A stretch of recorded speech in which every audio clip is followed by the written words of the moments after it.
Kapag naiisip natin ang mga reyna ngayon, madalas nauugnay ito sa kayamanan, karangyaan at kasikatan.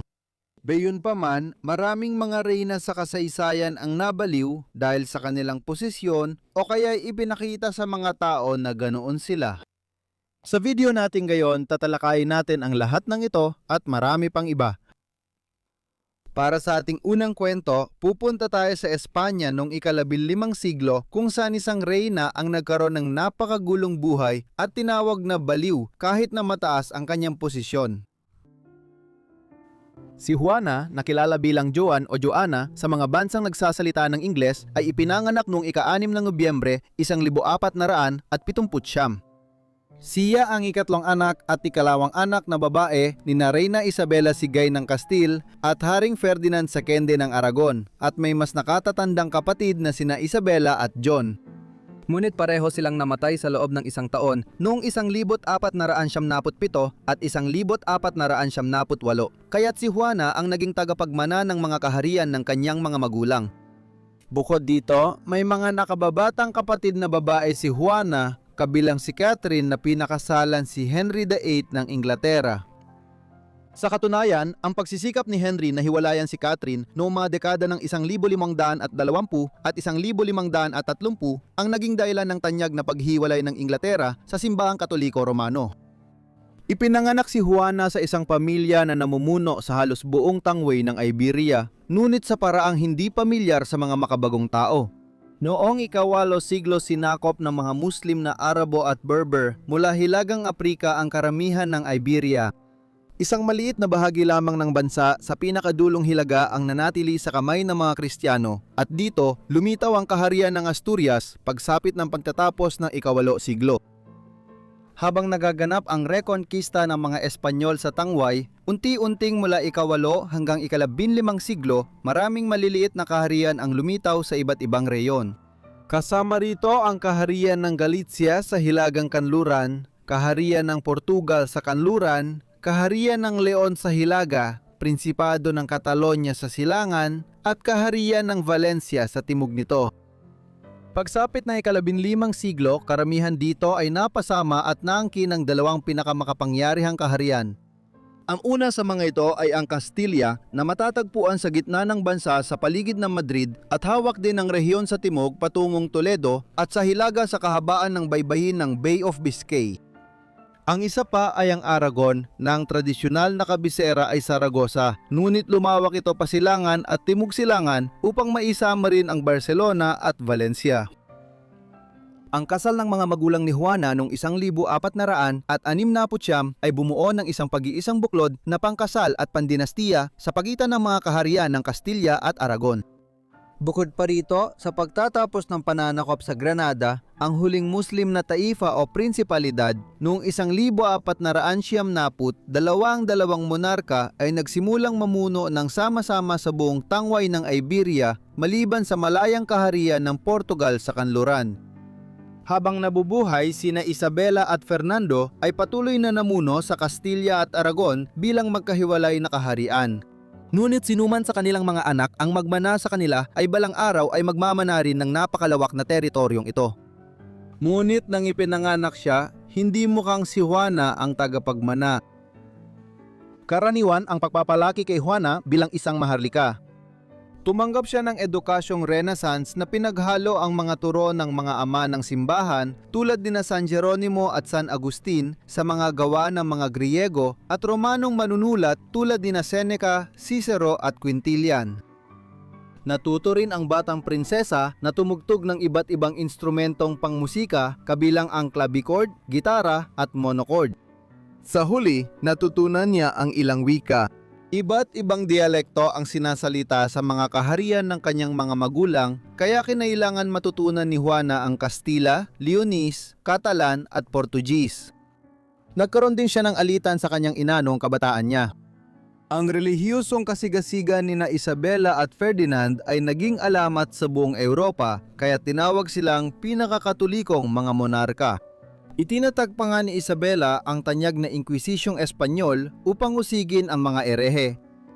Ayon sa mga ulat, si Juana ay hindi masyadong debutong Katoliko at may mga bulong-bulungan noon na pinahirapan siya ng kanyang ina upang mapalalim ang kanyang pananampalataya.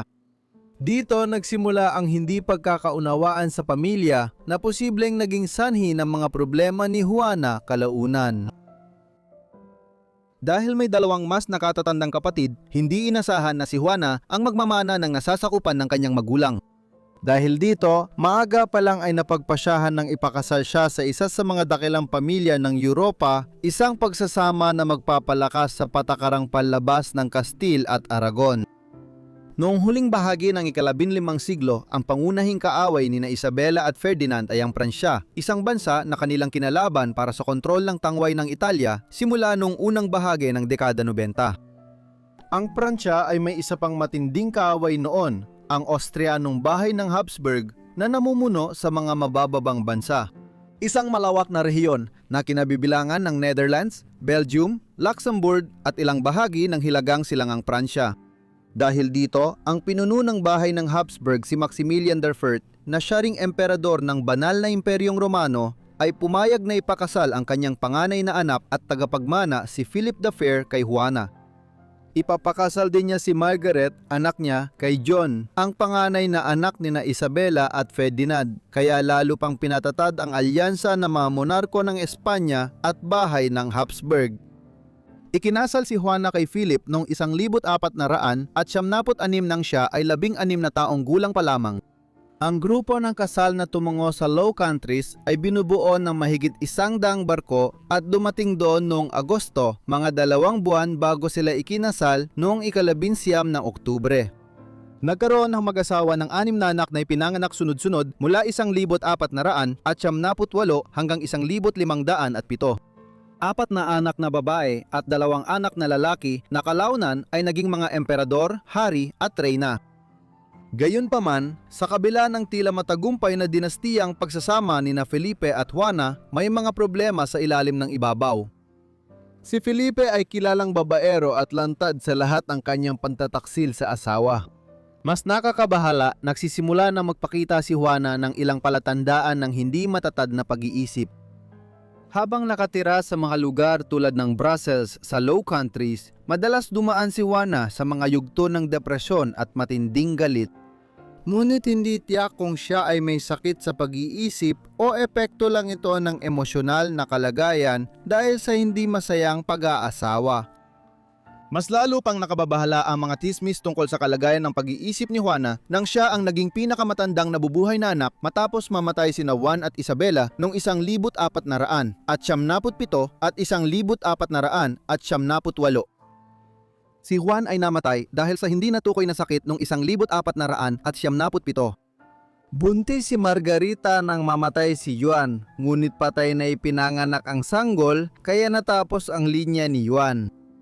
Pagkatapos, namatay si Isabela sa sumunod na taon habang nanganganak at kahit na nabuhay ang sanggol, siya ay mahina na mula sa simula at namatay rin noong 1500.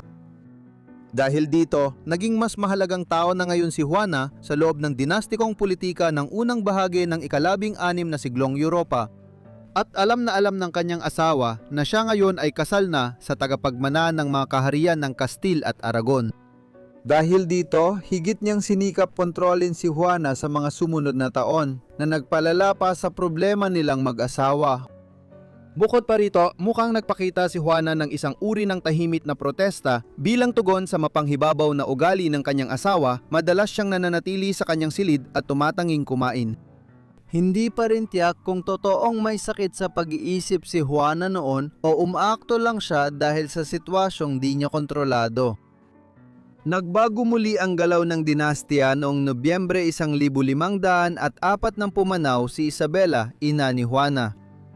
Dahil sa kasunduan sa kasal ni Isabela at Ferdinand noon, nakasaad na ang Kastil at Aragon ay mananatiling magkahiwalay na pinamumunuan. Habang sila ay nabubuhay pa, si Juana ngayon ang humalili bilang reyna ng Kastil kahit na patuloy pa rin namumuno ang kanyang ama sa kaharian ng Aragon.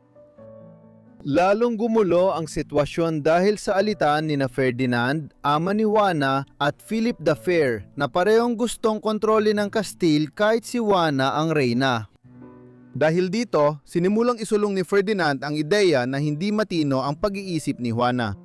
Dahil dito, iginiit niya na siya ang dapat mamuno sa Kastil bilang tagapamahala ng kaharian hanggang sa dumating ang panahon ng panganay na anak ni Juana na si Charles ay sapat na ang edad upang magmana. Sa ganitong paraan, malalampasan si Juana na ngayon ay itinuturing ng hindi na kayang mag-isip ng tama at sa proseso, mapipipigilan ang mga pagsisikap ni Philip the Fair na makialam sa Kastil. Sa pamamagitan ng estratehiyang ito, sinimulan ni Ferdinand noong 1505 ang isang kampanya upang kumbinsihin ang mga maharlika ng Kastil na siya ang dapat mahalal bilang tagapamahala ng kaharian kapalit ng kanyang anak na babae, dahil hindi na siya makapag-isip ng maayos. Sa kanyang panig, wala namang ginawa si Juana upang mapatibay ang kanyang panig sa mga sumunod na buwan. Noong Setyembre 1506, biglang namatay ang kanyang asawa sa typhoid fever. Ngayon, ayon sa ilang ulat ng mga kapanahon, tumanggi si Juana na iwanan ang bangkay ng kanyang asawa kahit na wala silang pagmamahalan sa isa't isa noong nabubuhay pa ito. Ang reyna ay tila pinanatili ang kabaong malapit sa kanya at madalas niya itong ipabukas upang pagmasdan ang nabubulok na bangkay ng kanyang asawa. Sa anumang kaso, ito ang kwentong malawakang kumalat noon. Agad ginamit ng iba ang kwento ng kabaong at usapin ng di umano'y pagkabaliw ni Juana para sa sariling kapakinabangan. Noong tag-init ng 1507 napilitan si Juana na ipasa ang pamumuno ng kaharian ng Kastil sa kanyang ama. Siya ngayon ay tuluyang inalisan ng kapangyarihan batay sa argumento na siya ay hindi matino ang pag-iisip habang ang kanyang ama ang namahala sa Kastil. Dahil dito, ginamit ni Ferdinand ang di umano'y pagkabaliw ni Reyna Juana para maagaw ang kapangyarihan sa Kastil at isama ito sa Aragon. Dahil dito, matagal nang ipinapalagay ng maraming historiador na si Ferdinand at ang kanyang mga tagasunod ay nag-imbento ng kwento ng pagkabaliw ni Juana para maagaw ang kapangyarihan sa Kastil. O baka pinalala lang talaga ang kanyang pagiging kakaiba para sa layuning ito. Si Juana ay orihinal na ikinulong sa palasyo ng Tordesillas sa lalawigan ng Valladolid. Sa parehong lugar kung saan ipinangalan ang sikat na kasunduan na naghati sa Amerika sa pagitan ng mga monarkang Kastila at ng kaharian ng Portugal noong 1474. Dito tumira si Juana kasama ang anak niyang si Catherine. Ilang taon siyang nanatili rito, halos nakakulong sa ilalim ng rehimen ng kanyang ama at 2 beses lang siyang binalaw nito. Sa huli, namatay si Ferdinand noong 1516. Ngayon ay may kakaibang pangyayari. Si Juana, ang tinaguriang baliw na reyna na ilang taon nang nakakulong sa bahay, ay sa wakas naman na ang kaharian ng Aragon. Dahil dito, nagkaisa ang mga kaharian ng Kastil at Aragon sa kanyang pamumuno. Ang bagong teritoryong pinamunuan niya ay makikilala sa pangalan ng mga Romano para sa rehiyon Hispania. Tinawag itong kaharian ng Espanya at si Juana ang unang reyna nito. Sa kabila ng kapangyarihang ito, nanatiling bilanggo si Juana na yon, anak niyang si Charles na ang tagapagbantay, hindi na ang ama niya. Para masiguro ang kanyang pagmamana sa nagkakaisang kaharian ng Espanya, ikinulong ni Charles ang kanyang ina bilang di umano'y baliw. Nakaroon ng panandaliang pagsubok para maibalik si Juana sa dapat niyang pwesto. Noong 1520, sumiklab ang pag-aaklas sa Espanya na pinangunahan ng mga maharlika na nababahala sa impluwensya ng Habsburg. Lumala ito dahil si Charles ay nakatira sa Low Countries at bihirang bumisita sa kanyang nasasakupan sa Espanya. Pinalaya ng mga maharlika na ito si Juana, ngunit nang mapigil ang pag-aaklas, nawala na naman ang kalayaan ng reyna. Huling beses nang ginamit si Juana sa layuning pampulitika. 35 taon siyang nanatili sa house arrest sa Tordesillas. Kaunti lang ang alam tungkol sa kanyang buhay dun hanggang sa kanyang pagkamatay noong 1555, nasa kalagitnaan ng edad na 70. Samantala, si Charles ang naging pinakamakapangyarihang pinuno sa Europa mula sa pagbagsak ng Roman Empire hanggang bago masakop ni Napoleon Bonaparte ang malaking bahagi ng kontinente noong unang bahagi ng ika-19 na siglo. Bukod sa mga teritoryong Espanyol na nakuha niya matapos palayasin ng kanyang ina, namana rin ni Charles ang mga pag-aari ng kanyang ama. Mga teritoryo ng Habsburg sa mabababang bansa, Austria at Hungary. Kasama rin ang pagiging pinakamataas na pinuno sa Alemanya bilang emperador ng banal na Imperyong Romano. Nakakalungkot, hindi natin tiyak kung nababaliw talaga si Juana o hindi. May ilang iskolar na nagspekula na maaring nagkaroon siya ng uri ng schizophrenia habang ang iba naman ay nagsabing siya ay bipolar at nagpakita ng mga palatandaan ng manic depression. Dayunpaman, totoo ring sabihin na ang sinasabing pagkabaliw niya ay malaki ang naging pakinabang sa kanyang ama at anak mula sa pananaw ng politika. Posible ring si Juana na tinawag na baliw na reyna ay nasa tamang pag-iisip at naging biktima lang ng marahas na agawan ng kapangyarihan sa pamilya nila. Susunod, titingnan natin ang isang reyna na nauwi sa pagpapakasal sa kanyang tiyuhin, nagkaroon ng kakaibang pamumuno at nabaliw sa huling bahagi ng kanyang buhay. Si Donna Maria ay pinanganak noong 17 ng Disyembre 1734 sa palasyo ng Ribeira sa Lisbon, Portugal. Siya ang panganay sa 4 na anak na babae ng tagapagmana ng korona ng Portugal, si Dom Jose, at ng kanyang asawang si Mariana Victoria. Ang kanyang lolo ay si Haring Juan V ng Portugal.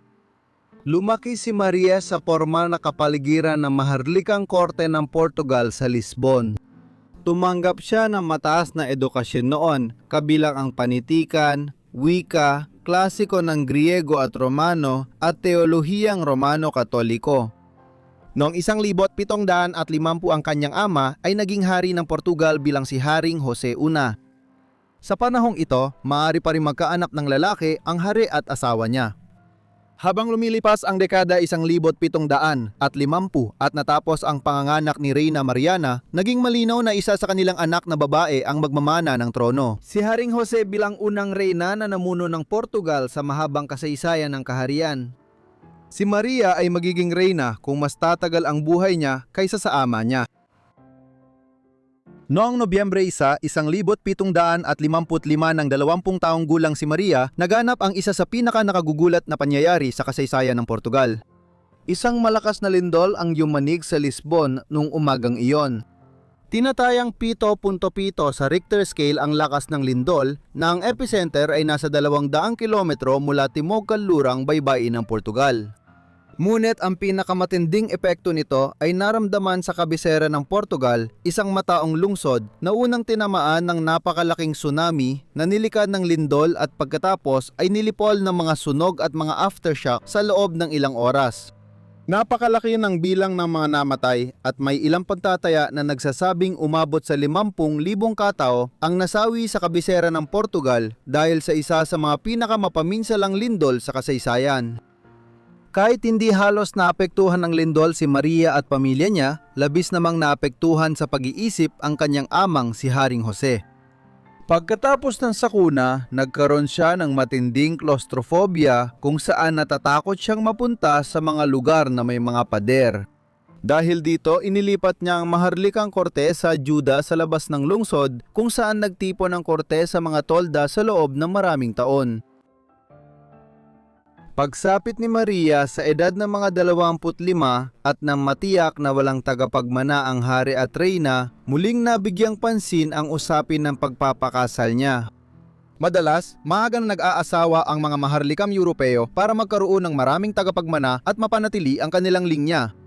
Kaya't lalo pang naging kakaiba na hindi pa kasal si Maria noong huling bahagi ng dekada 50 ng 1700. Dahil dito, napagpasyahan noong panahong yon na ipapakasal si Maria sa sarili niyang tiyuhin, ang kapatid ng hari, si Infante Dom Pedro. Ikinasal sila noong ika-6 ng Hunyo, 1700 at 6 na po ng si Maria ay 25 taong gulang at si Pedro ay 42. Bagamat maaring mukhang kakaiba ito ayon sa pamantayan na yon, hindi naman ito kakaiba noon dahil karaniwan ang pagpapakasal ng magpinsan sa mga maharlikang pamilya sa Europa noong unang panahon. Gayun din, sa pagkakataong ito, itinuturing na lalo itong nararapat dahil ang pag-akyat ng kapatid ng dating hari bilang hari konsorte kapag naging reyna ng Portugal si Maria ay makakatulong upang mabawasan ang alinlangan ng mga Portuges tungkol sa pamumuno ng isang babaeng monarko. Kahit may malaking agwat ng edad at matinding trahedya, masaya pa rin ang pagsasama nina Maria at Pedro. Nagkaanak sila ng 7, ngunit 4 ang namatay nung sanggol pa, mas mataas kaysa karaniwan sa panahong mataas ang bilang ng namamatay na bata. Sa 3 nabuhay, 2, sina Prinsipe Jose at Infanta Mariana ay namatay sa loob lamang ng ilang linggo mula sa isa't isa noong huling bahagi ng taglagas at unang bahagi ng taglamig ng 1700 at 88 pareho dahil sa pagkalat ng bulutong. Si Jose ay 27 taong gulang noon at si Mariana ay 19 lamang. Bilang resulta, isa lamang sa 7 anak ni Maria at Pedro ang nabuhay ng matagal. Siya ay si Prinsipe Juan na sa kalaunan ay pumalit sa kanyang ina bilang pinuno ng Portugal makalipas ang maraming taon. Noong ika-24 ng Pebrero, 1777 namatay si Haring Jose I. Bilang pinakamatandang buhay na anak na babae, si Maria na ngayon ang naging unang reynang naghahari sa sariling karapatan sa Portugal, Reyna Dona Maria I. Ang kanyang asawa ay naging Haring Pedro ng Portugal, ngunit siya ay nagsilbing hari konsorte. Ibig sabihin ang kanyang papel ay pang-seremonya lamang at si Maria ang tunay na namumunong monarka. Mabilis na nagkaroon si Maria ng malaking impluensya sa pamamahala ng Portugal. Ang 27 taong paghahari ng kanyang ama ay pinangunahan ng kanyang punong ministro si Sebastian Jose de Carvalho Melo, unang Marquis ng Pombal at unang Konde ng Oreas. Ang Marquis ay isang secular na politiko, isa na nagtangkang bawasan ang papel ng simbahang Katoliko Romano at ng mga Heswita sa pamamahala ng bansa. Nagpatupad din siya ng maraming liberal na reforma para dalhin ang ideya ng Enlightenment sa bansa. Gayunpaman, bagamat maring ituring siyang isang napaka-progresibong tao ngayon, marami nang naging kaaway si Marquis nung naging reyna si Maria noong 1777 dahil itinuturing siyang labis na makapangyarihang politiko. Dahil dito, isa sa mga unang ginawa ni Maria bilang reyna ng Portugal ay tanggalin siya sa posisyon sa gobyerno. Ginugol ni Pombal ang huling taon niya sa politikal na pagpapatapon habang bumuo si Maria ng pamahalaang muling nagpalakas sa papel ng simbahang Katoliko Romano. Mga hakbang na ginawa sa unang 10 taon ng paghahari ni Maria na naging matagumpay.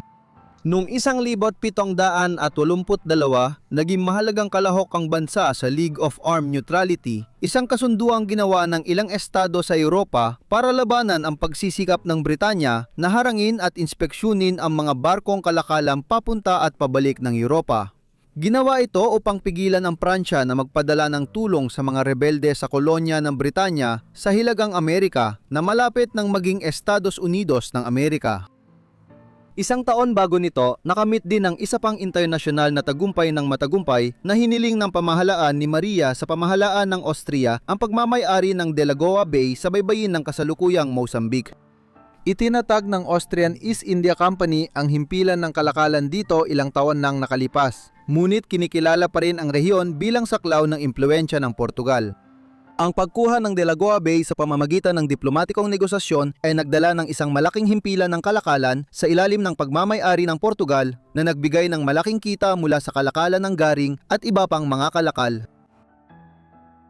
Naging matagumpay ang unang mga taon ng paghahari ni Maria, ngunit hinarap niya ang matinding personal na krisis noong kalagitnaan hanggang huling bahagi ng dekada 1780. Noong ika-25 ng Mayo, 1786 namatay ang kanyang asawa na si Haring Pedro. Sobrang dinamdam ni Maria ang pagpanaw at sa mga sumunod na buwan ay bumagsak ang kanyang kalusugan sa isip na nagpapalipat-lipat sa mga yugto ng matinding depresyon at mania. Lalo rin niyang ipinagbawal ang masasayang kasiyahan sa maharlikang korte ng Portugal at ayon sa mga nakasaksi noon, inilarawan nilang parang laging may lamay sa paligid ni Maria. Lalong lumala ang sitwasyon noong huling bahagi ng 1788 nang pumanaw ang dalawa sa natitira niyang anak, sina Jose at Mariana, dahil sa bulutong sa loob lamang ng ilang linggo. At ilang linggo lang matapos iyon, pumanaw din ang kanyang kumpesor na si Ignacio de Sao Cayetano, Arsobispo ng Salonika. Lubhang nagdalamhati si Maria sa lahat ng ito at naging pabago-bago at mapanupil ang kanyang ugali. Ipinunto rin na maaring nakaambag sa kanyang sakit sa pag-isip ang kanyang lahing may insesto. Dalawa sa kanyang mga kapatid na babae ay nagkaroon din ng katulad na kondisyon at ang lolo niya sa ina na si Felipe Ikalima ng Espanya at ang tiyuhin niyang si Fernando Ika-6 ay nabaliw sa huling bahagi ng kanilang buhay. Dahil lumalala ang kalagayan niya sa pag-iisip, humingi ng medical na tulong para sa reyna. Humingi sila ng tulong kay Francis Willis, kilalang manggagamot na ilang taon nang gumamot kay Haring Jorge III ng Britanya dahil sa kanyang pagdurusang pangkaisipan. Ngunit gaya sa Inglaterra, hindi rin siya nakapagbigay ng mabisang lunas. Ang totoo, hindi kasing lala na kay Jorge III ang kalagayan ni Maria. Ang Haring Briton ay tuluyang nawalan ng kakayahan at ginugol ang huling 10 taon ng kanyang buhay na waring hiwalay sa realidad. Sa kabilang banda, malamang na dumaranas si Maria ng matinding klinikal na depresyon dahil sa sunod-sunod na trahedyang naranasan niya noong ikalawang kalahati ng dekada 1780. Gayunpaman, noong 1772 nagpa siya ang pamahalaang Portuges na isantabi ang reyna. Ngunit na yon, ang nag-iisang natitirang anak niya si Prinsipe Juan ay unti-unting naging mas mahalaga ang papel sa pamamahala ng bansa kahit na nanatili si Maria bilang reyna ng Portugal. 2 taon ang lumipas noong 1770 apat na sunog ang Real Bajaca de Ayuda o ang Maharlikang Tolda. Dahil dito, inilipat ang korte sa Silos kung saan ginugol ng reyna ang halos buong araw niya sa mga silid. Isang bisita na nanatili malapit sa kanya ang nagsabing narinig niya ang pinakamasakit na sigaw na nagdulot sa akin ng matinding takot na hindi ko pa naranasan noon. Ang mga manic episode ni Maria ay hindi lang binubuo ng mga sigaw na sinasabing siya ay isinumpa at may demonyo, kundi pati ang pag-atake niya sa kanyang mga tagapaglingkod. Kakaiba, nagbabago siya mula sa marahas na pag-aalboroto hanggang sa pagiging ganap na catatonic. Sa kabila ng nabigong mga pagsisikap ni Francis Willis, sumailalim siya sa iba pang mga paggamot tulad ng pagpapalabas ng dugo at enemas, ngunit sa kasamaang palad, wala ring naging epekto ang mga ito. Lumala ang kalagayan sa pag-iisip ni Maria habang nadadamay ang Portugal sa mga labanan na yumanig sa Europa sa 25 taon matapos ang Rebolusyong Pranses noong 1789. Nang maupo si Maria sa trono ng Portugal, mahina na ang internasyonal at kolonyal na kapangyarihan ng bansa. Noong unang bahagi ng ika-16 na siglo, naging makapangyarihan ang Portugal sa mundo lampas sa inaasahan para sa maliit nitong sukat at populasyon. Na may mga teritoryong pag-aari sa baybayin ng Afrika, mga pook sa India at isang imperyo sa Silanggang India. Pagsapit ng ika-18 siglo, halos nawala na ang lahat ng kolonya nito. Tanging Timog Amerika ang eksepsyon, bunga ng kasunduan ng Tordesillas na ipinagkaloob ng Papa at naghati sa Amerika at malayong silangan sa Espanya at Portugal. Noong 1494, napunta sa ilalim ng kontrol ng Portugal ang Brazil. Unti-unting umunlad ang malaking kolonya na ito noong ika-17 siglo at naging pangunahing estado sa Amerika sa huling bahagi ng ika-18 siglo. Ang pag-aari ng mga Portuges sa bahaging ito ng Timog Amerika ay magiging isang malaking salik sa paghahari ni Donna Maria bilang resulta ng mga digmaan na nagsimulang magmula sa Pransya noong unang bahagi ng dekada 90 ng 1700. Noong 1789, sumiklab ang isang rebolusyong pampulitika sa Pransya na mapatalsik si Haring Louis ika-16 sa kapangyarihan sa Paris at ang parlamento ang namahala sa bansa. Sa bandang huli, noong unang bahagi ng dekada 90 ng 17, daan pinatay ng mga Pranses ang kanilang hari at nagtatag ng isang republika. Habang ginagawa nila ito, nakipagdigmaan sa Pransya ang iba pang malalaking kapangyarihan sa Europa. Tumagal ng ilang taon ang mga digmaang revolusyonaryo ng Pransya at naging digmaang Napoleonic nang maging emperador si Napoleon Bonaparte. Sa pagdaan ng mga digmaang ito, sinakop ng Pransya ang Espanya at Portugal at nagkaroon ito ng napakalaking epekto kay Reyna Maria. Naimpluwensyahan ng sigalot sa Europa ang Portugal noong 1800 at isa ng pasukin ng mga Espanyol na hinihikayat ng mga Pranses ang ilang bayan sa Hilaga at Silangang Hangganan. Ngunit lalo itong lumala noong 1807 nang tuluyan ng nagpasya si Napoleon na kontrolin ng direkta ang Espanya at Portugal. Habang ginagawa niya ito, nagpasya si Prinsipe Juan na tumakas mula sa Portugal at ilipat ang Maharlikang Korte sa lungsod ng Salvador de Bahia sa Brazil. Habang tumatakas, inisip ni Maria na siya ay kinikidnap at tumanggi sumakay sa barko, kaya sa pilitang binuhat siya ng komandante ng plota papunta roon. Ginugol niya raw ang halos 3 buwang biyahe sa pagsisigaw na ikinabahala ng mga tripulante. Noong panahong iyon, si Maria ay nasa mga unang taon ng kanyang edad na 70 at may demensya at iba pang sakit sa pag-iisip. Ginugol niya ang mga huling taon ng buhay bilang pinuno ng Portuges na korte sa pagpapatapon sa Brazil. Kakaiba ang mga taong ito para kay Maria at sa buong Portugal. Hindi pa man sila ganap na nakakapagpatatag ng kanilang sarili sa pagpapatapon sa Brazil, nagsimula na ang isang kampanya sa Portugal na pinangunahan ng Britong general na si Arthur Wellesley upang muling mabawi ang bansa mula sa mga Pranses at pagkatapos ay palawakin ang labanan papuntang Espanya. Tinawag na Digmaang Peninsular, ito ay naging mahalagang bahagi ng mga digmaang Napoleonic sa mga sumunod na taon. Malaki ang papel ng pamahalaang Portuges sa pagdadala ng yaman mula Brazil sa panahong ito. Noong 1815 inangat ni Prinsipe Juan ang katayuan ng Brazil mula kolonya patungong hiwalay na kaharian, bilang pagkilala sa tulong na naibigay nito sa Portugal noong panahon ng mga digmaan. Si Maria ay namatay noong ika-20 ng Marso 1816 sa edad na 81 sa Caramel Convent sa Rio de Janeiro.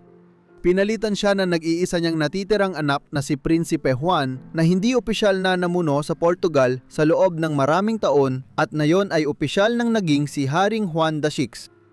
Hanggang ngayon, hindi pa rin tiyak kung anong sakit sa pag-iisip ang dumapo kay Maria. Pero ayon sa pag-aaral, malamang ay bipolar disorder ito. Kahit may problema sa pag-iisip, maganda pa rin ang tingin kay Maria ngayon. Partikular sa Brazil, itinuturing siyang mahalagang personalidad sa pagbuo ng estado ng Brazil. Sa panahon ng kanyang pamumuno, naitaas ang bansa sa antas ng isang kaharian, isang mahalagang hakbang tungo sa kalaunang pagkakatatag ng kalayaan ng Brazil noong 1822. Kaya kahit madalas kilala ngayon bilang Marie ang Baliw, si Reyna Marie ay tunay na matagumpay na monarka sa kasaysayan ng politika ng Portugal. Isipin mo ito. Isa kang prinsesa ng Belgium, nagpakasal sa isang Archduke ng Austria at naging emperatris ng isang bansa bago ka pa mag-25. Ang saya pakinggan, di ba? Sa susunod nating kwento, nangyari nga lahat ito pero nagkaroon ng trahedya sa buhay ng emperatris at unti-unti siyang nawalan ng katinuan. Si Marie Charlotte Amélie Augustine Victoire Clementine Leopoldine, mas kilala at mas madaling tawagin bilang Prinsesa Charlotte noong kanyang kabataan, ay ipinanganak sa Laeken Castle malapit sa Brussels noong ika-7 ng Hunyo 1840. Ang kanyang ama ay si Leopold de Verden, ang unang hari ng bagong tatag na estado ng Belgium, habang ang kanyang ina na si Louise ay anak ni Haring Louis Philippe ng Pransya. Bilang kaisa-isang anak na babae, inaasahan kay Charlotte na mag-asawa upang mapatatag ang ugnayang diplomatiko ng Belgium sa ibang estado sa Europa.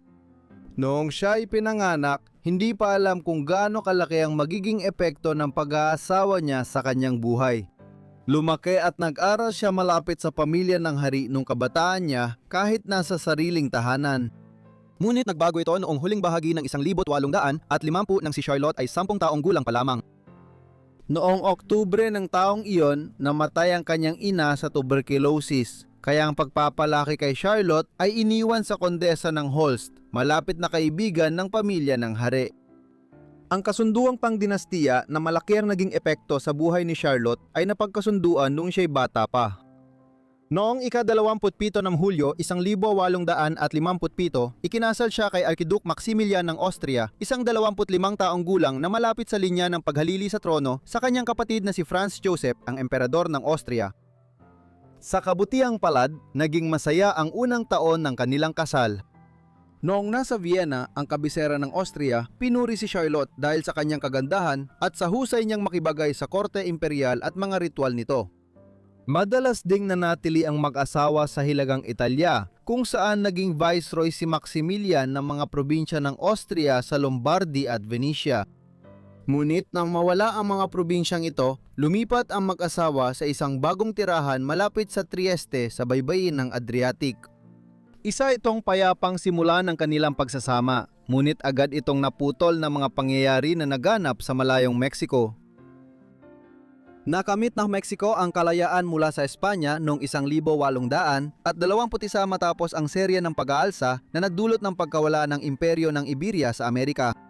Ang bagong estado ng Mexico ay pansamantalang naging isang imperyo mula 1822 hanggang 1823. Ngunit pagkatapos nito ay pinamunuan na ito bilang isang republika. Gayunpaman, laging may mga magkatunggaling partido sa politika ng Mexico na gustong magtatag ng mas konserbatibong pamahalaan tulad ng monarkiya o bagong imperyo. Noong unang bahagi ng dekada 1860, nagsimula ng kumilos ang magkalabang puwersang pampulitika na nagdulot ng matinding tensyon. Nagsimula ito sa alitan ng ilang kapangyarihang Europeo at Mexico dahil sa mga utang ng pamahalaan sa lungsod ng Mexico noong 1840 dekada at 1850 dekada dulot ng mga gastusin sa mga inisyatiba gaya ng digmaan ng Mexico at Estados Unidos. Noong 1861, sinalakay ng Pransya, Espanya at Britanya ang Mexico dahil hindi nito mabayaran ng utang para mabawi ng tatlong bansa ang kanilang pera. Umalis agad ang Espanya at Britanya, ngunit ang Pransya sa pamumuno ni Emperador Napoleon III ay nagplano ng mas malawak na pakikialam sa politika ng Mexico kung saan nasangkot sina Charlotte at ang kanyang asawa. Noong Oktubre 1861 pa lang, isang grupo ng mga konserbatibong politiko sa Mexico sa tulong ni Napoleon ang nagpadala ng liham sa Europa upang ialok kay Maximilian na maging emperador ng Mexico. Itinuturing na napakabagay na kandidato ang Arkiduke. Hindi lang siya miyembro ng maharlikang pamilya sa Europa, kundi kabilang din siya sa mga Habsburg, ang pamilyang namuno sa Espanya nang sakupin ng mga Kastila ang Mexico noong ika-16 na siglo. Dahil dito, itinuring sa na Maximiliano at Carlota bilang pinakamahusay na kandidato para sa emperador at emperatris ng Mexico na sinuportahan ng mga konserbatibong Meksikano at Pransya. Gayunpaman, si Maximiliano ay nag-aatubili noong una na tanggapin ang alok at tinanggap lamang niya na maging emperador noong Oktubre 1863 matapos ang matagal na negosasyon tungkol sa mga partikular na kondisyon ng alok. Mahalaga raw ang pakikialam ni Carlota kay Maximiliano.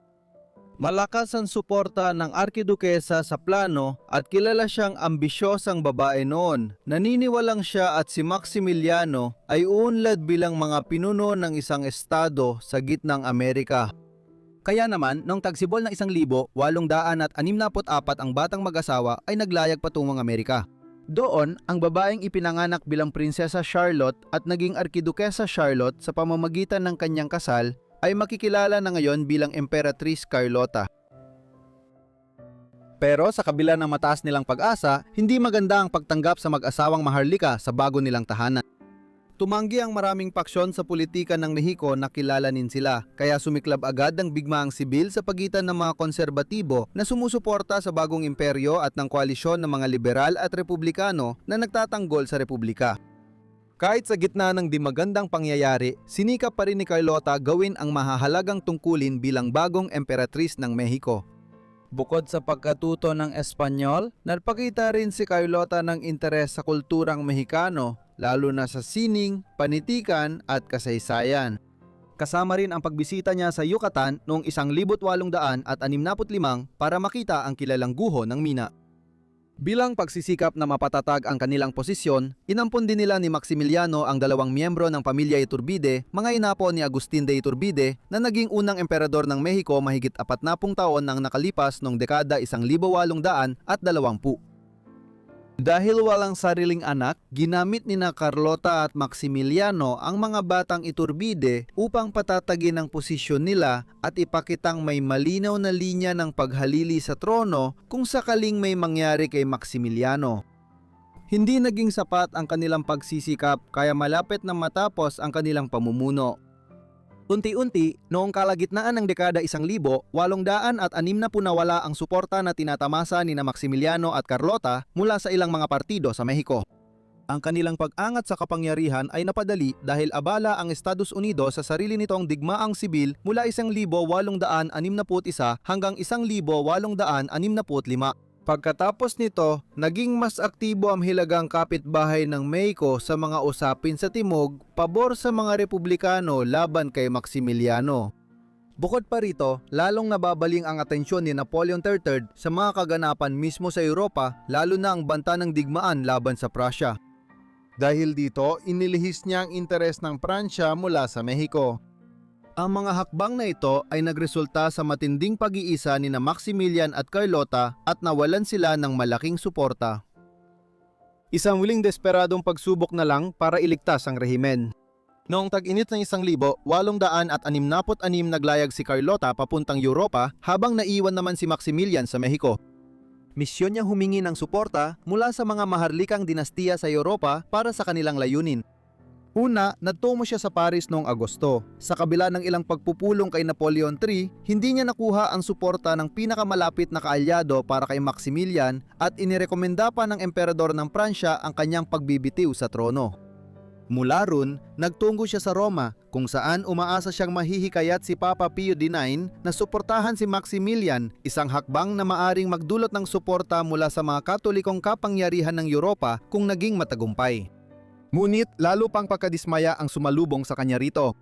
Nang pinayagan siyang makita ang Santo Papa noong huling bahagi ng Setyembre, nag-aatubili itong gamitin ang impluwensya para sa emperador at emperatris ng Mexico. Tila nawala na ang lahat at kasabay nito, tragikong nagsimulang mawalan ng katinuan si Carlota. Simula pa lang ng misyon ni Carlota sa Europa, may senyales na hindi maganda ang kanyang kalagayan. Unang lumitaw ang mga ito sa Paris noong Agosto nang nahirapan siyang makuha ang suporta ni Napoleon III, ngunit doon lamang ito lubusang nagpakita sa mga sumunod na linggo habang papunta siya sa Roma. Sa isang pagkakataon, naitala na naniwala siya na ang isang dumaraang magsasaka ay isang mamamatay tao, na maaaring palatandaan na siya ay dumaranas ng uri ng paranoid schizophrenia. Lalo itong lumala sa Roma dahil palagi siyang natatakot na malason at tumatangging kumain o uminom, habang lalo rin siyang nakararanas ng hysteria, agoraphobia at mga sukdulang asal. Pinakakakaiba niyang ginawa noon ay magnakaw ng kupita mula sa silid ng Papa sa Vatican at gamitin iyon para uminom ng tubig sa mga pampublikong fountain sa Roma. Hindi nakabuti sa kanyang pag-iisip ang mga nangyari sa Mexico. Kumiling laban kay Maximiliano ang takbo ng digmaang sibil, kaya lalo siyang napapasabak sa laban ng hirap na niyang maipanalo. Sa huli, noong Mayo 1867 siya ay nahuli sa huli niyang paglaban sa lungsod ng Querétaro bago barilin ng firing squad noong 19 ng Hunyo 1867. Pagkatapos, itinatag ang bagong republika bilang kapalit ng panandaliang imperyo ni na Maximiliano at Carlota. Hindi tiyak kung gaano kaalam si Carlota na mula ngayon ay tatawagin na ulit na Charlotte tungkol sa mga ito. Noong taginit ng 1867, bumalik siya sa Trieste sa baybayin ng Adriatic sa palasyong tinitirhan nila ni Maximiliano bago ang kabiguan sa Mexico. Dinala si Charlotte dito matapos malaman ni na Haring Leopold III ng Belgium at Emperador Franz Joseph ang lumalalang kalagayan ng kanyang pag-iisip. Isang grupo ng profesional ang binuo para alamin ang kalagayan niya at nagpasya ring huwag ipaalam sa kanya ang pagkamatay ng asawa niya sa Mexico na ang balita tukol dito ay dumating sa Europa noong huling bahagi ng Hunyo 1867. Malaki ang naging interes sa kaso ni Charlotte sa Europa noong huling bahagi ng dekada 1860. Noong 1867 ilang ulat sa British Medical Journal ang naglahad ng kanyang unti-unting paghina ng pag-iisip. Halimbawa, isang ulat noong ika-24 ng Agosto ng taong iyon ang nagsabing ang dating emperatris ay dumaranas ng matinding melankolya, isang pangkalahatang termino noon para ilarawan ang iba't ibang uri ng psikolohikal at pisikal na karamdaman, lalo na ang tinatawag nating depresyon ngayon. Sobra siyang naging paranoid ayon sa ulat ng hindi pinangalan ng may akda at dumaranas si Charlotte ng belusyon na nilalason ng kanyang pagkain. Kung siya ay susuriin na yon, walang dudang si Charlotte ay madidiagnose na may uri ng paranoid schizophrenia na lubang nakakapinsala. Noong huling bahagi ng ika-19 na siglo, dahil bagong larangan pa ang psikolohiya, limitado lang ang natulong sa kanya. Ano man ang detalye ng sakit ni Charlotte, hindi siya tuluyang gumaling dito. Bukod pa rito, noong Enero 1868 nalaman na rin ni Charlotte ang tungkol sa pagbitay sa kanyang asawa, dahilan upang lalo siyang masiraan ng loob. Sa halos 400 liham, sinabi ni Charlotte na para siyang namatay nang bumagsak ang Imperyong Mexicano. Ang mga liham na ito, dahil sa dami at haba, ay nagsisilbing patunay ng kanyang araw-araw na buhay na puno ng mga pag-atake ng paranoia at ang pag-aalaga na ibinibigay sa kanya. Sa mga sumunod na buwan, ibinalik si Charlotte ng pamilya niya sa Belgium kasama ang 2 niyang ampon na anak malalaki na kalaunan ay ipinadala rin sa Inglaterra para mag-aral. Sa Belgium, itinayo ang isang tahanan para sa kanya sa Kastilyo ng Busiot, isang kastilyong maharlika na mula pa noong ika-12 siglo malapit sa bayan ng Mies. Habang nasa Busiot, tuluyang nawala si Charlotte sa mata ng publiko. Ginugol niya ang karamihan ng kanyang oras sa kanyang kastilyo at tanging ilang miyembro lamang ng kanyang pamilya ang kanyang tinatanggap na bisita. Upang malibang ang sarili, kilala siyang naglalakad-lakad, gumagawa ng burda, naglalaro ng baraha at nakikinig sa kanyang gramophone. Sa mga sumunod na taon, hindi na ipinaalam sa kanya ang pagpanaw ng ilang kamag-anak o tagapaglingkod upang hindi lumala ang kanyang kalagayan. Nakwento si Helen, kondesa ng Reinach Fossen-Magnus, ang Damadi Kumpanya, tungkol kay Charlotte. Kadalasan, ang kaawa-awang babae ay tahimik at malalim mag-isip o abala sa maiinit na diskusyon sa Pranses, Ingles, Aleman, Italyano at Espanyol kasama ang mga imahinaryong kausap. Mga diskusyong magulo at putol-putol kaya mahirap hulaan ang nasa isip niya. Si Charlotte ay kilala sa madalas na pagbigay ng malabong pahayag at pakikipag-usap sa sarili. Paminsan-minsan, bigla siyang nagwawala, sinisira ang florera at pinupunit ang mga libro, kabaligtaran ng mga panahong tahimik siya. Mahigit 50 taon siyang anirahan sa Bucio Castle. Bagamat bahagyang gumanda ang kalagayan niya sa paglipas ng panahon, hindi na siya muling namuhay ng normal. Sa huli, namatay siya dahil sa pulmonya at trangkaso noong ika-19 ng Enero 1927 sa edad na 86. Kahit walang mental o psikolohikal na problema ang Reyna, naging labis siyang mapanlinlang at walang awa kaya't kilala siya bilang masamang pinunong uhaw sa kapangyarihan. Si Caterina de Medici ay ipinanganak noong ika-13 ng Abril, 1511 sa Florencia, ang kabisera ng Republika ng Florencia na namayani sa Tuscany sa gitnang Italya noong unang bahagi ng makabagong panahon. Kahit formal na republika ang lungsod, matagal na itong pinamunuan ng pamilyang Medici na mga bangkero mula pa noong huling ika-14 na siglo na halos walang patid. Sila rin ay may mahalagang ginampanan sa Italian Renaissance bilang mga individual. At si Catherine ay apo sa tuhod ni Lorenzo ang Dakila na naging taga-suporta at patron niya Leonardo da Vinci, Michelangelo at Sandro Botticelli bukod sa iba pa. Bagamat panahon ng dakilang tagumpay sa kultura ang Italian Renaissance sa tangway ng Italia, ito rin ay panahon ng matinding kaguluhan sa politika.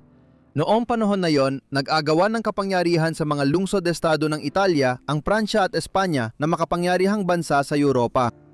Noong ipinanganak si Caterina, ang pamilya Medici ay unti-unti nang pumapanig sa Pransya at dahil dito, noong siya ay 14 na taong gulang pa lamang. Matapos ang magulong pagkabata na namatayan siya ng parehong magulang. Bago pa man siya mag-1 taon, ipinakasal na si Caterina kay Enrique ng Valois, ang ikalawang pinakamatandang anak na lalaki ni Haring Francisco I ng Pransya. Sa una, mahirap ang kanilang kasal. Ang mga dahilan para sa dinastikong unyon ay napigilan noong 1534 nang mamatay si Julio de Medici na bilang Papa Clemente VII ang siyang nakipagkasundo sa Pransya para sa unyon.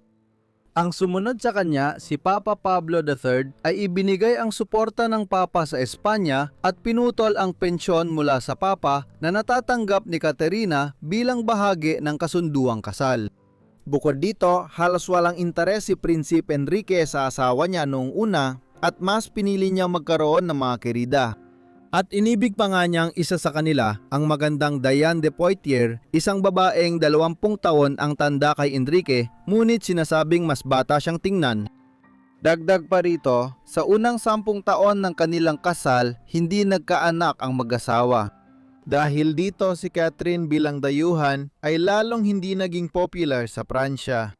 Dahil dito, sinubukan niya ang iba't ibang kakaibang timpla para mabuntis at nang sa wakas ay nagdalang tao siya, nagsimulang kumalat ang mga hinala na siya ay sangkot sa okultismo o pangkukulam. Ngunit sa huli, gumanda rin ang lahat.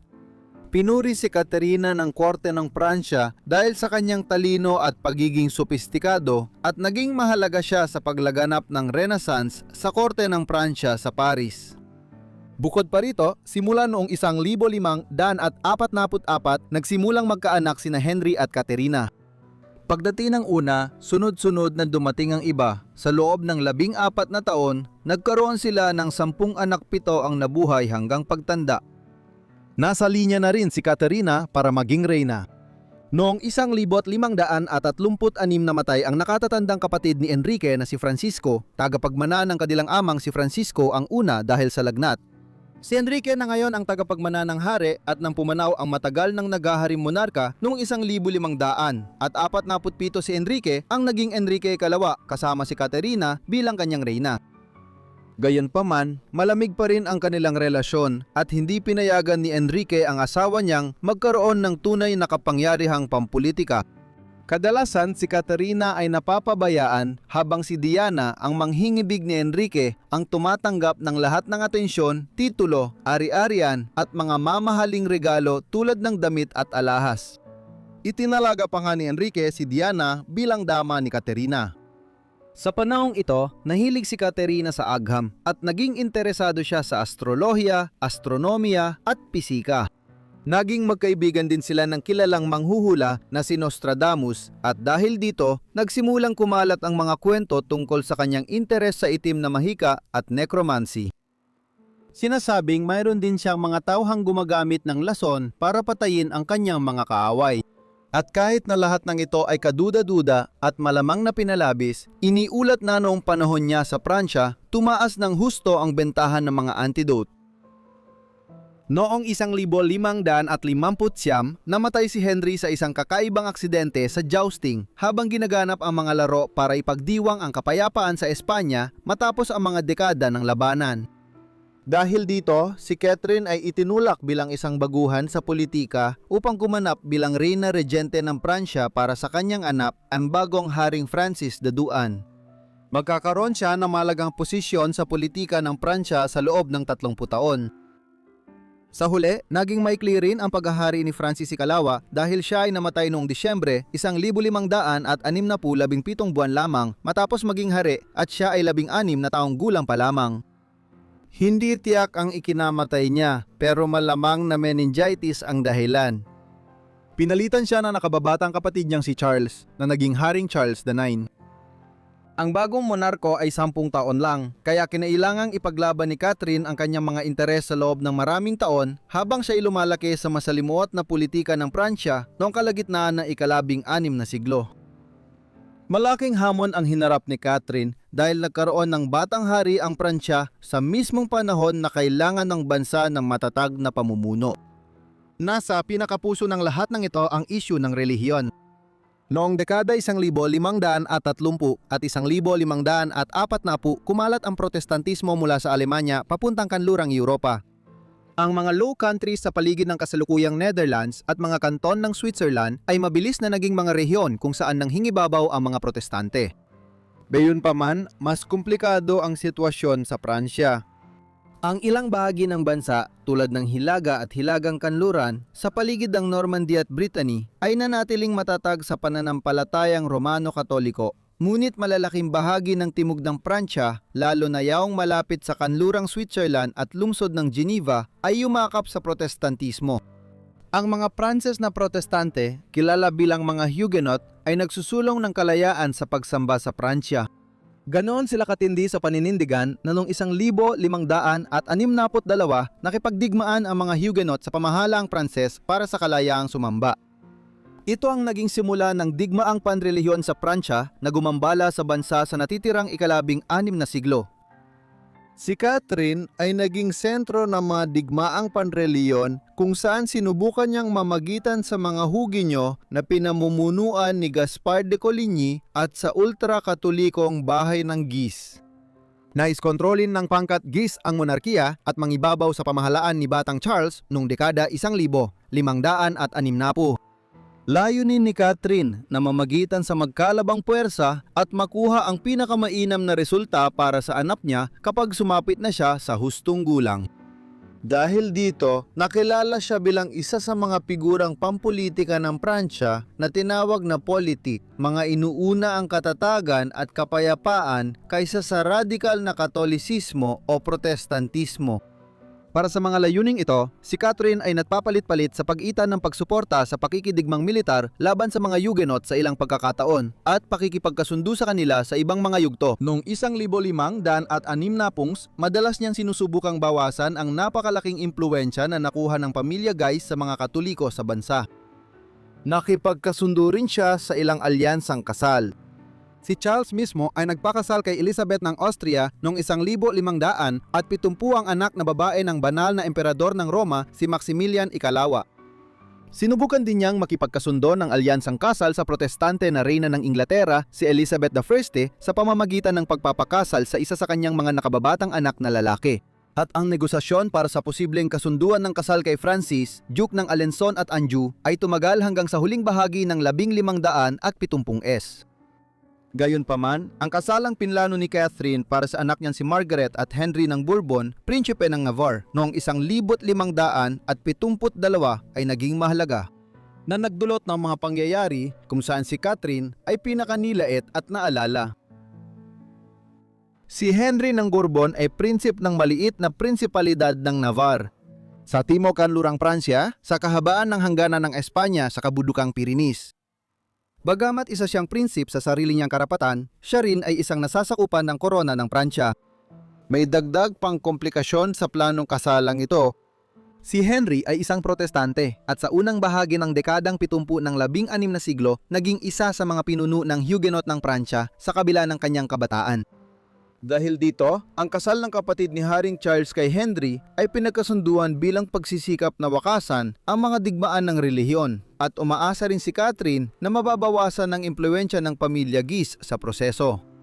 Kaya naman, ikinasal sina Henry at Margaret noong 18 ng Agosto 1572 sa Notre Dame Cathedral sa Paris. Gayunpaman, natabunan ang kasal ni Henry at Margaret ng isang pangyayari na naganap makalipas ang isang linggo.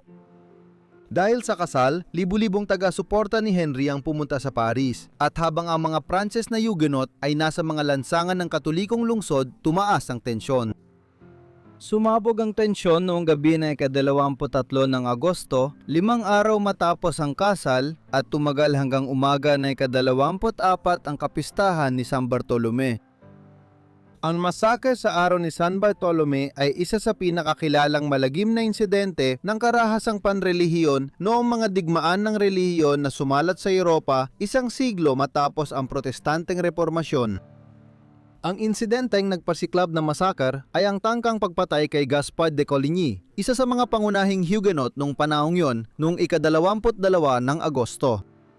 Sumiklab ang tensyon sa Paris bilang resulta at noong gabi ng ika-23, tuluyang sumabog ito nang sinimula ng mga Katoliko sa buong Paris ang pag-atake sa libu-libong Huguenot na bumibisita sa lungsod. Pagsapit ng umaga ng ika-24, lumaganap na ang karahasan sa labas ng Paris. Pagsapit na pagtatapos nito, hindi bababa sa 5,000 katao, karamihan ay mga Pranses na protestante ang napatay at maaaring umabot pa sa 20,000 habang nagkalat ang mga bangkay at dugo sa mga lansangan ng sentro ng Paris. Agad sinisiraan si Catherine dahil sa paratang na siya ang nag-udyok sa massacre at pinagmulan ng karahasan at nabigo rin siyang mapatigil dito ang anak niyang si Haring Charles IX. Dahil dito, nabuo ang reputasyon niya bilang itim na reyna o isang bihasang manipulator. Sa ganitong pananaw, si Catherine ay itinuring na siyang nag-ayos ng kasal ng kanyang anak na babae at ni Henry ng Navarre. Upang mahikayat ang mga pinuno ng Huguenot at ang kanilang mga tagasunod na pumunta sa Paris, inorganisa niya ang massacre sa kanila sa araw ni San Bartolome.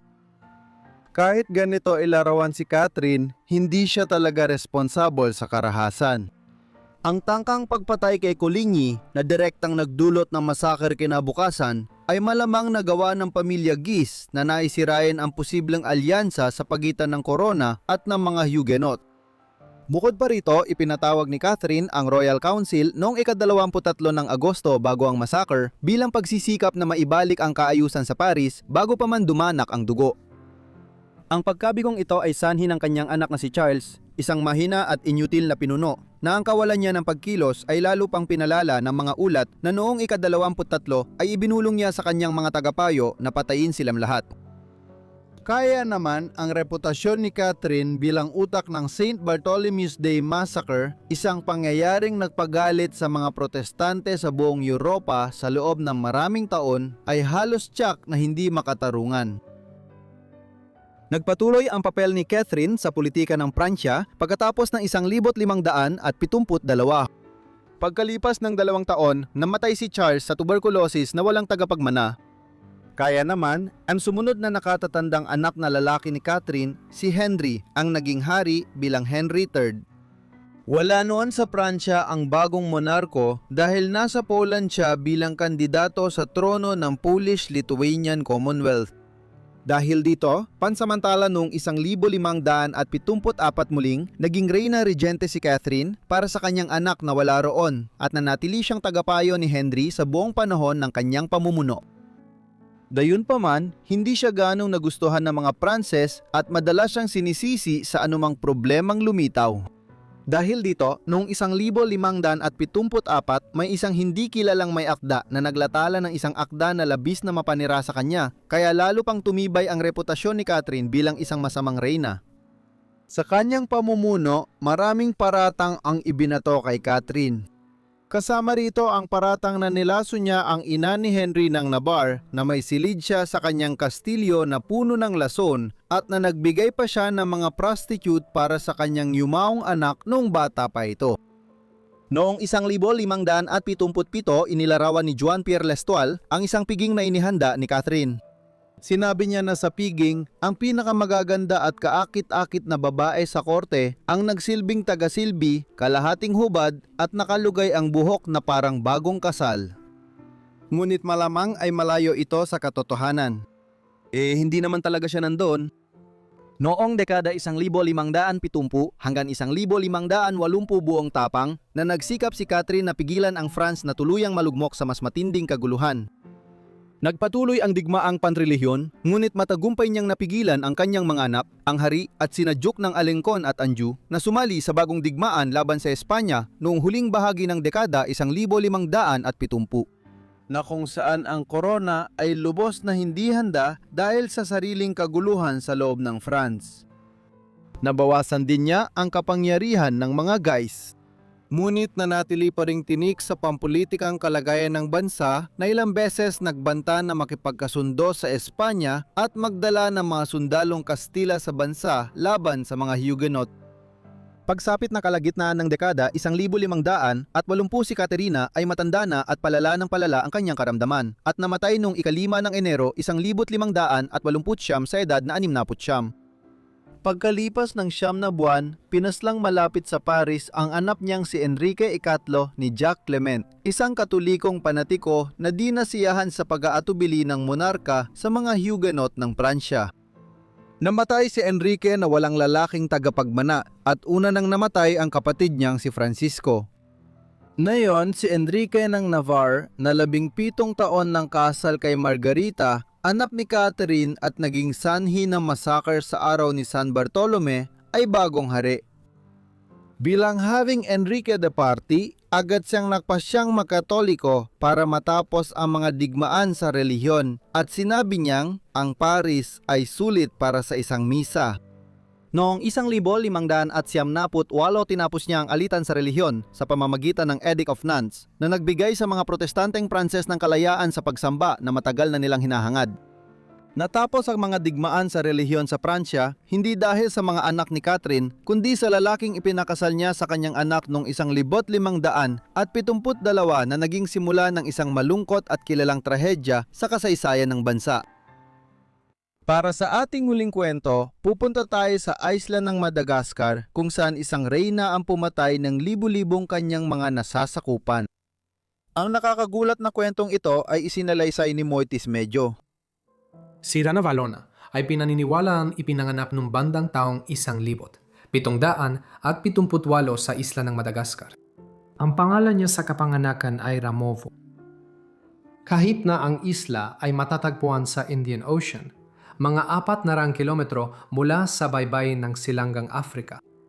Iniisip na malamang siya ay nagmula sa pinakadominanteng pangkat etniko, ang Marina, na nag-uugat ang kanilang pinagmulan mula sa Indonesia.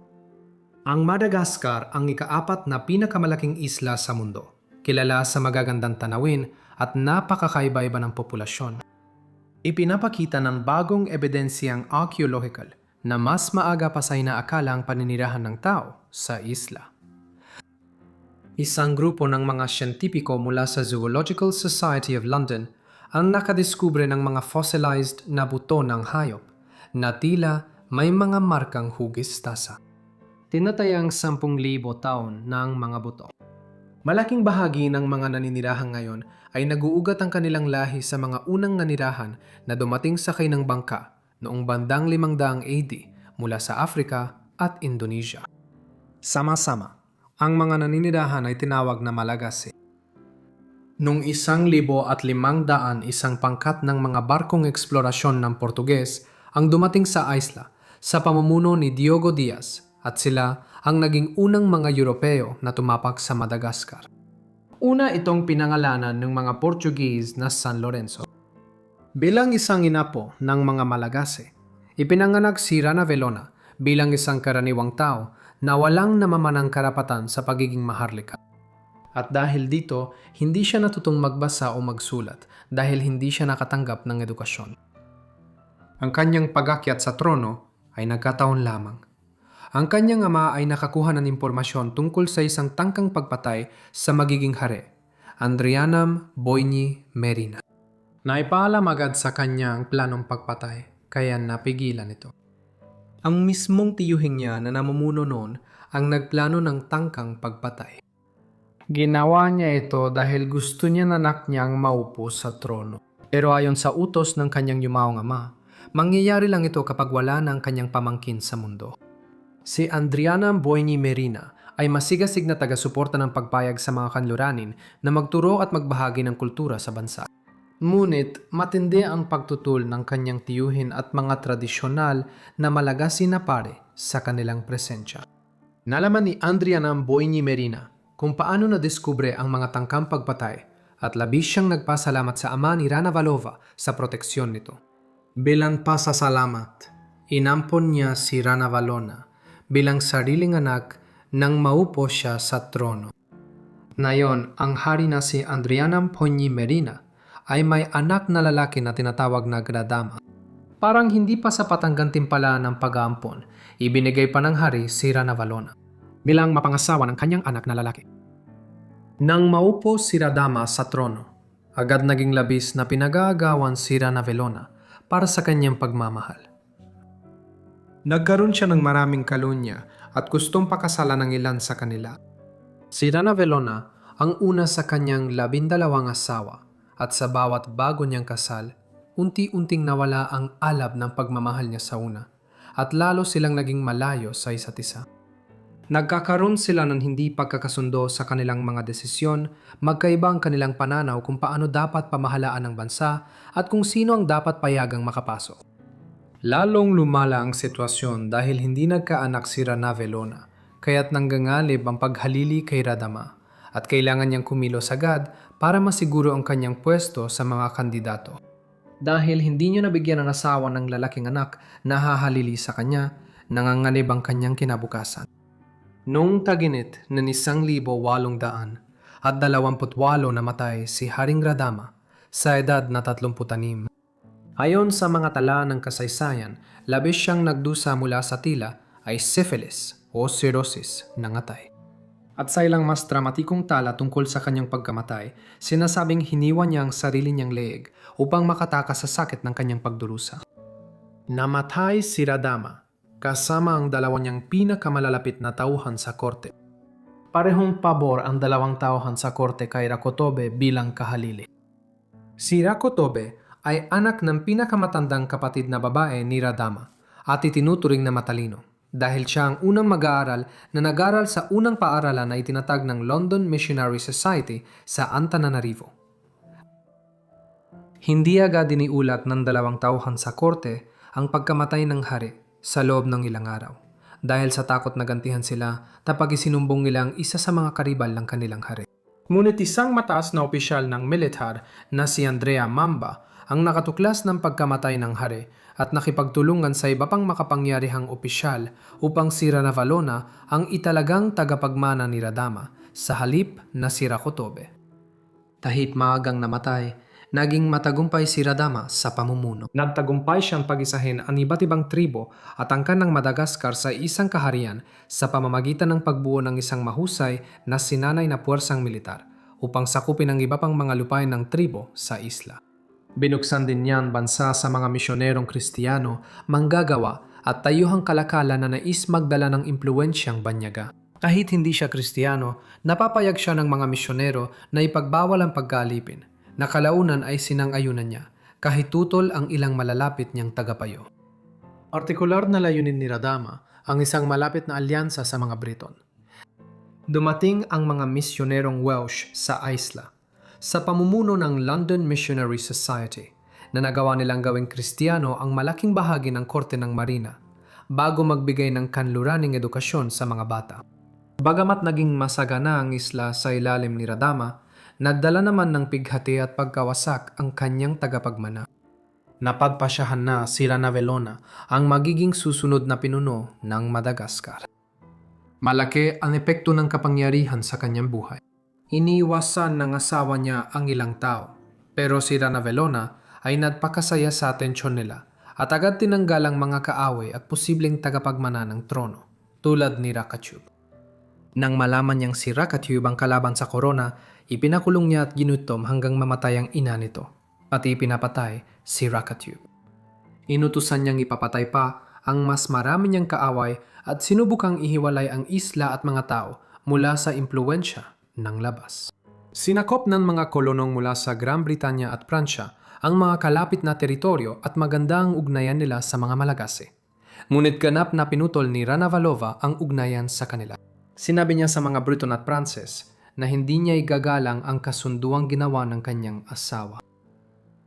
Ang relasyon sa pagitan ng Pransya at Madagascar ay tuluyang nasira. Nagkaroon ng pagtatalo sa pagitan ni Ranavalona at Haring Charles ang ika-10 ng Pransya.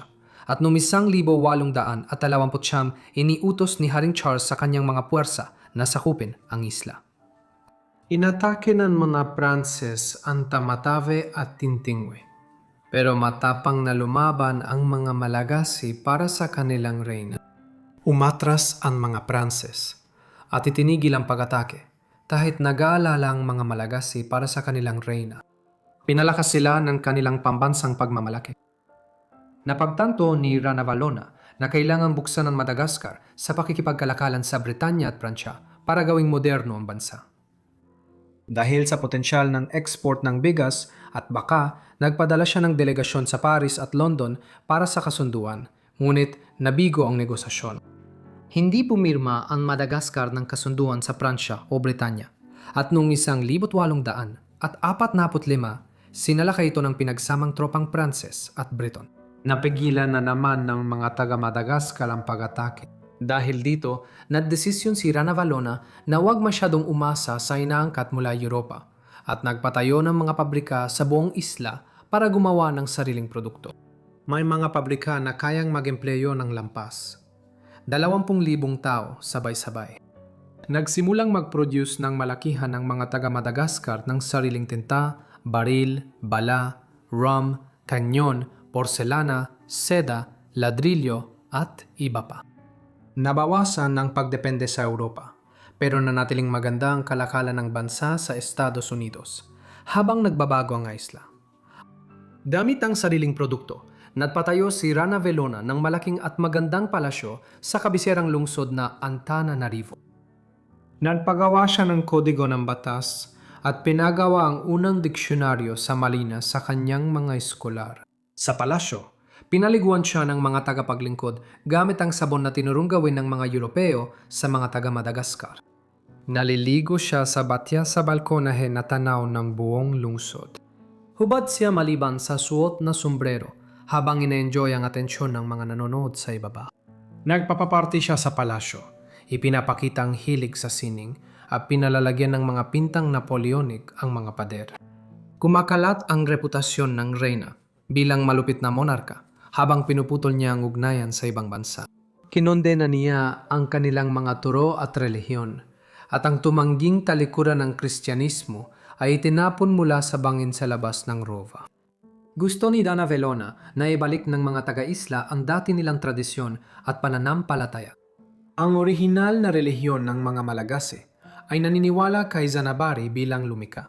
Gayunpaman, marami nang tumanggap ng iba't ibang paniniwala bago ang kanyang pamumuno. May mga Kristiyano pa ring hindi tinalikuran ang pananampalataya kahit banta ng kamatayan. Kahit tutol siya sa pagtanggap ng kanyang mga nasasakupan sa mga dayuhang paniniwala, hiniling pa rin niya na manatili ang ilang misyonero sa isla para sa sekular na edukasyon ng mga bata. Tumanggi ang mga misyonero at lumipat sa ibang lugar para ipagpatuloy ang kanilang gawaing panrelihiyon. Pagkalis nila, ang mga Kristiyano sa isla ay labis na inusig at marami ang pinatay sa malulupit na paraan. Itinutulak niya ang mga Kristiyano sa bangin, pinuputulan ng ulo sa harap ng pamilya at marami pang nilalason, ginugutom o inapahirapan. Si Rana Valona ay isang taong dapat katakutan. Kinamumuhian siya ng lahat ng nakakakilala sa kanya, ngunit kinatatakutan din siya ng bawat isa sa kanyang mga nasasakupan. Nakilala siya sa kasaysayan bilang Rana Valona, ang malupit o baliw na reyna ng Madagascar. Tinawag siya ng British Quarterly na Diocletian ng ating panahon na tumutukoy sa Romanong emperador na kilala bilang isa sa pinakamasahol na tagapag-usig ng mga Kristiyano. Simula pa lang ang kalupitan niya sa mga Kristiyano sa isla. Maghahari siya sa pamamagitan ng takot na magdudulot ng pagkamatay ng halos 1/4 ng kanyang nasasakupan. Pinaalis niya ang lahat ng dayuhang misyonaryo, diplomat at mga ngalakal. Matapos mabigong sakupin sila, pinapugutan niya ng ulo ang mga Europeo at inilagay sa mga tulos sa dalampasigan bilang babala sa sinumang aatake pa. Ipinahayayag ni Rana Valona, "Sinumang lumabag sa mga batas ng aking kaharian ay papatayin, kahit sino pa siya." Habang tumatagal ang kanyang pamumuno, lalong lumalala ang kanyang paranoia at sinubok niya ang katapatan ng mga nasasakupan sa pamamagitan ng lason. Nasama sa paraan ng pagpapakain ng balat ng 3 manok, siya ka isang nakalalasong buto ng tagnia. Pagkatapos, pinasukan ni Rana Valona ang inaakusahan. Kung lumabas ang 3 balat ng manok sa suka, pinatutunayan nitong inosente ang tao. Kung baliktad ang nangyari, may sala ang tao. Kaya rin niyang balewalain ang pagdurusa ng kanyang mga tao. Matapos ipahayag na libu-libong kanyang mga nasasakupan ang dapat sumama sa isang malaking panganggaso ng kalabaw noong 1,800 at 45 humigit kumulang 50,000 ng mga nasasakupan ng reyna ang lumahok sa panganggaso, na tumagal lang halos 4 na buwan nang walang kahit isang kalabaw na napatay. Kinailangang magpatayo ng kalsada sa daraanan upang matiyak ang maginhawang paglalakbay ng reyna. Ang kalsadang ito ay dumaan sa pinakamatarik na bahagi ng isla at nagdulot ng pagkamatay ng mahigit 10,000 tao dahil sa gutom, malaria at labis na pagod. Noong 1,853 nagalok ang mga mangangalakal mula sa Mauritius at Reunion kay Rana Valona ng halagang $15,000 bilang tanda ng mabuting loob para sa pinsalang dulot ng mga pag-atake noong 1,845. Naibalik ang kalakalan at naging maayos ang ugnayan. Pero naniniwala pa rin ang Pranses at Breton na hindi siya mapagkakatiwalaan. Kalaunan, nagkaanak ng lalaki si Rana Valona na pinangalan ng Rakoto Radama. Pagsapit ng 27, nagkaroon siya ng magandang ugnayan sa mga Pranses, Briton at iba pang Europeo. Masigasig din siyang buksan muli ang bansa sa impluwensya ng mga dayuhan sa kabila ng pagsisikap ng kanyang ina. Kabaligtaran ng kanyang paninindigan sa paraan ng pamumuno ng kanyang ina sa kaharian.